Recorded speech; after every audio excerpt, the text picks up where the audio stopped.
I now have the incredible honor to introduce our next speaker. You can't talk about conservation leadership within the National Wildlife Refuge System without mentioning Jim Kurth.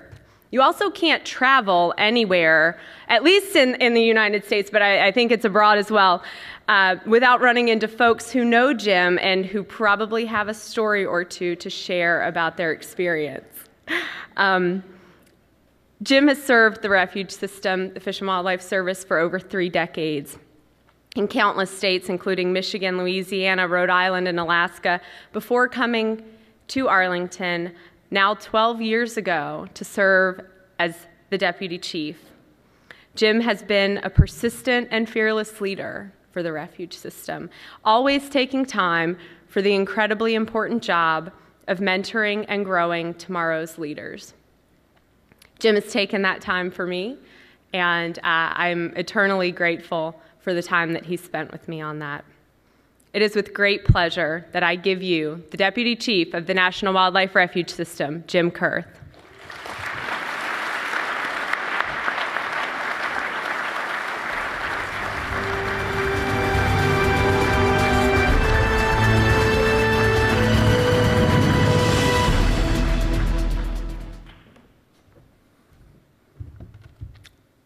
She's something else, isn't she?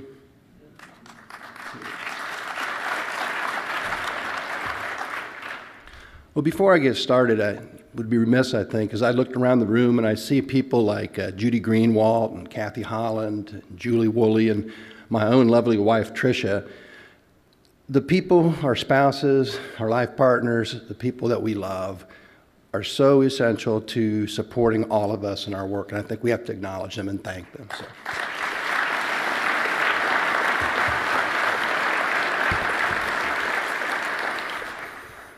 Leading is about brownie points.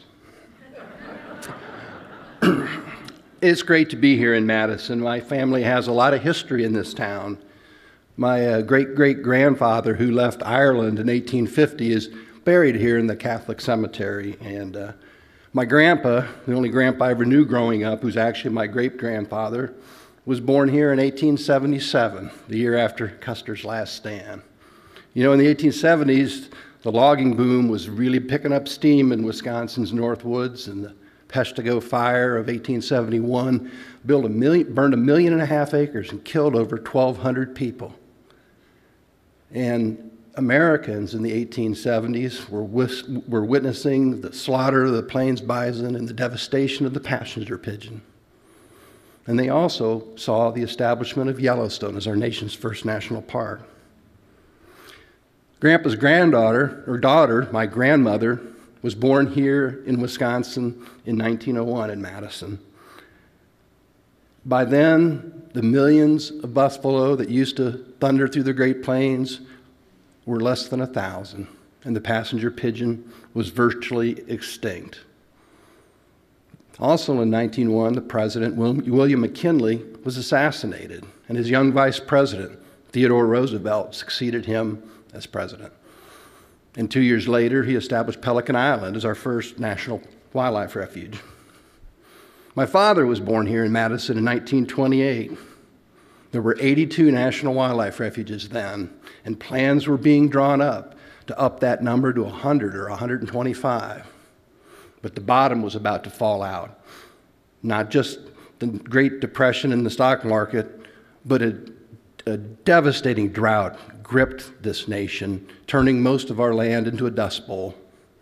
But even in those most difficult of times, people like Ding Darling and Ira Gabrielson and J. Clark Salyer led an unprecedented growth in the refuge system. So by the end of the decade, there were 266 national wildlife refuges protecting 13.5 million acres. My older brother was born here in Madison in 1953. We had a war-weary nation then, and a baby boom was beginning. And the economy was booming as well, and suburbs were popping up all across the landscape, and industrial growth was filling the air with a toxic brew. There was a young woman who was quite concerned about that, who worked for our service, and she left to write full-time. And Rachel Carson warned us of an impending silent spring, and she changed the world.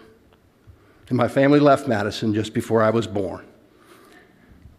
I've taken this stroll through my family history to make a point, and that's many of you have expressed concern recently about our economy and the deficit and how it may stop us from implementing this vision we've worked so hard to craft.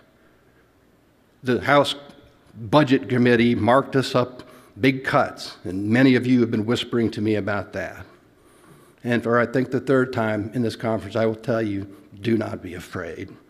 History tells us over and over again that we can have great successes in difficult times if we have clear vision, if we have strong leadership. I first started working for Uncle Sam in 1978 with the Forest Service on the Wayne National Forest in southern Ohio. We were out one day cruising timber, and I was working with the Ranger District's most senior forestry technician, a man named Dick Moore. Dick had been in the forest since its earliest days, starting there in the CCCs. Dick began to quiz me about my tree identification skills. You know, identifying hardwood trees in the wintertime by their bark takes a little experience, and I was still a novice. The first one he asked was easy, a white oak. The second one was a red oak. Got it right and was pleased. On the third he asked me, I told him, a scarlet oak? And he replied, how did you know that, young man?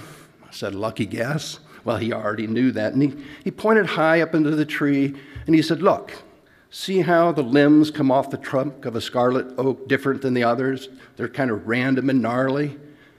And I just hadn't seen that. And I was really pleased that he had taken the time to teach me that. You know, it was a little thing, but the little things are the big things. I've remembered that day my entire life. I started with our service in 1979 at Mississippi Sandhill Crane National Wildlife Refuge. I had the great pleasure there meeting Jake Valentine. Jake got his bachelor's degree here at the University of Wisconsin when Aldo Leopold was still on staff.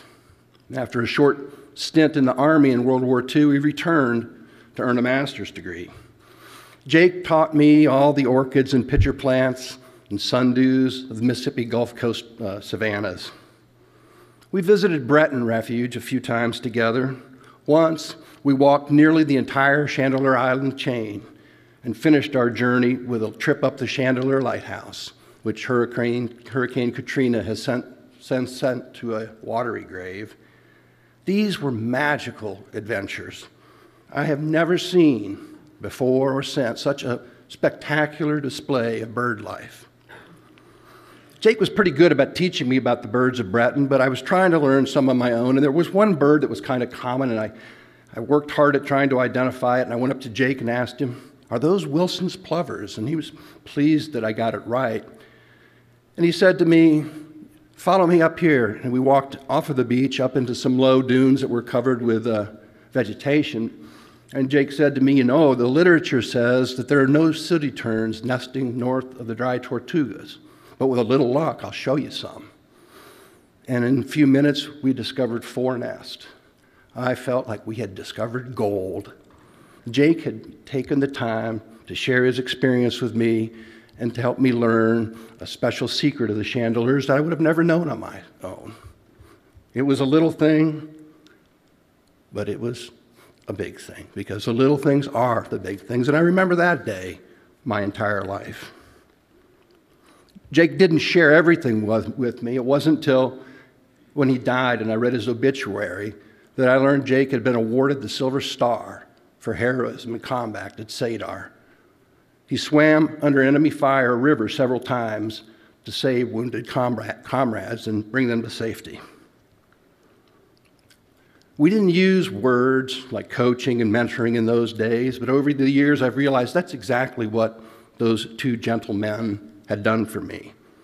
They had taken the time to share their experiences with me. Jake became a mentor in the truest sense of the word.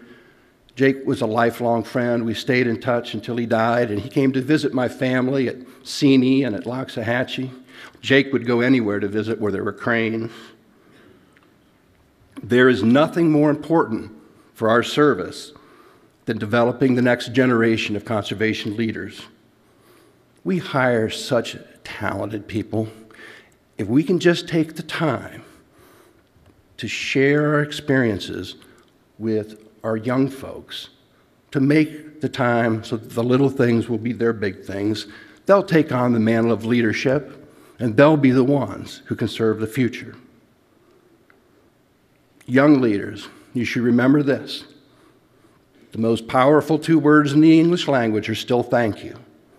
And I guarantee you, you will bring a smile to even the grumpiest old codger if you have the opportunity to say to him or her, thank you for helping me.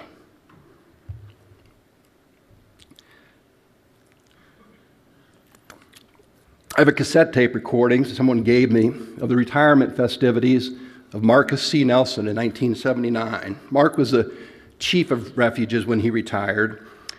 And during all these festivities, Marcus was talking about the joy of working at Medicine Lake Refuge in 1937 during those Dust Bowl days. What Mark told his friends was what he had learned was the way to make progress, was the way to get things accomplished, was to never quit digging, to never quit hacking away. He said, because if you give up and you're the only one trying, then all progress stops. When I first heard those words, I didn't think they were particularly eloquent, but then as I thought about them, I thought, what a perfect metaphor that Marcus had given us. All of you who've ever made your living in manual labor, who've used a shovel or a machete as your tool, know what he meant. You keep digging, and sooner or later, you'll have a ditch that can move water or footers for a building. And if you keep hacking away, sooner or later, you'll have a boundary line that's blazed or a trail that's marked, but you can never give up until you finish. Mark and his contemporaries made progress in those difficult days because they never gave up. They had that persistence and perseverance that Rebecca spoke of. We all lead through the example we set for others, and I want to share a story with you that Dan Poole told years ago about Ira Gabrielson. The story takes place in Augusta, Maine, where Gabe sat at the speaker's table accompanied by the governor. It was Gabe's duty to deliver a banquet address to the Assembly of State Conservation Officers.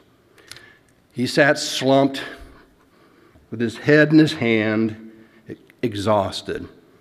He was in his 70s then, and he had just completed a half-week float trip and canoe trip exploring the Allagash River country. Fresh air, plenty of exercise, long hours had done their work. The man was ready for bed, not speech-making. Well, Dan approached a conservation officer and said, "Is there any bourbon around here? I know a man in need."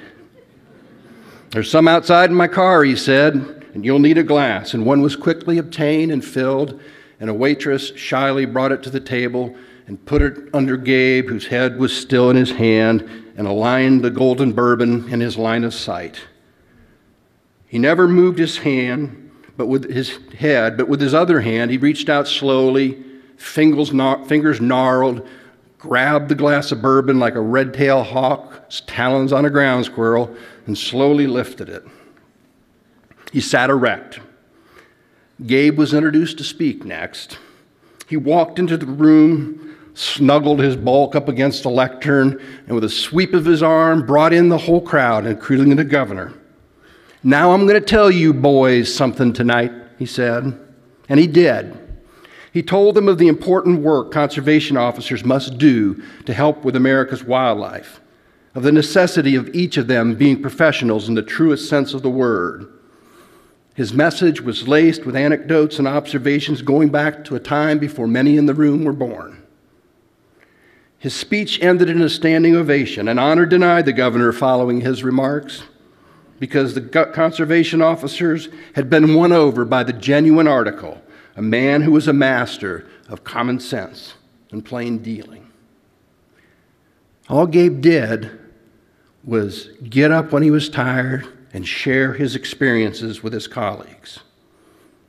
It was a little thing amongst his more celebrated accomplishments, but the little things are the big things.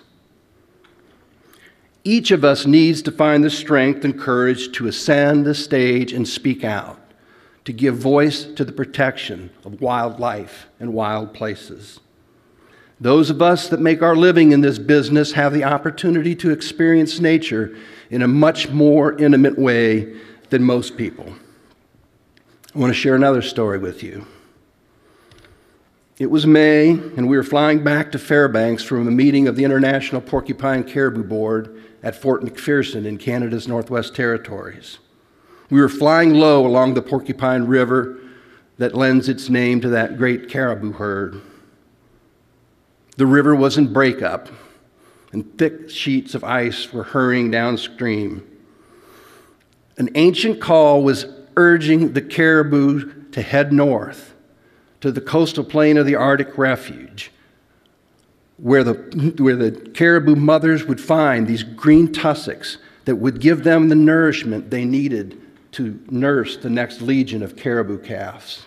And despite the dangers of ice and current, the caribou crossed the mighty river.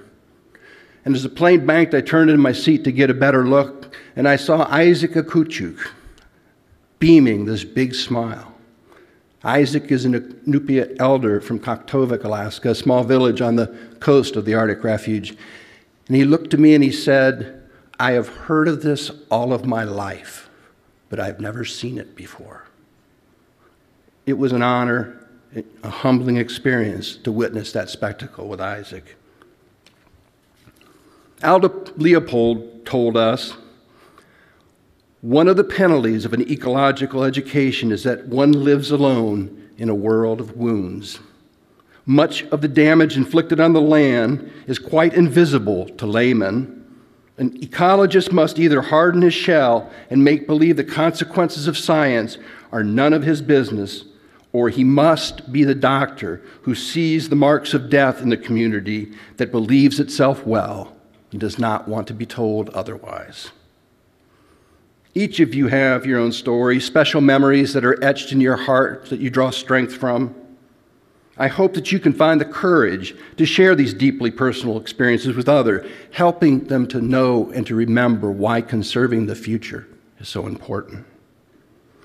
Over the years, I've learned as important as it is to ascend the stage and speak out, sometimes it's more important to sit down and listen. You heard from Jim Stone about the successes of the Blackfoot Challenge yesterday.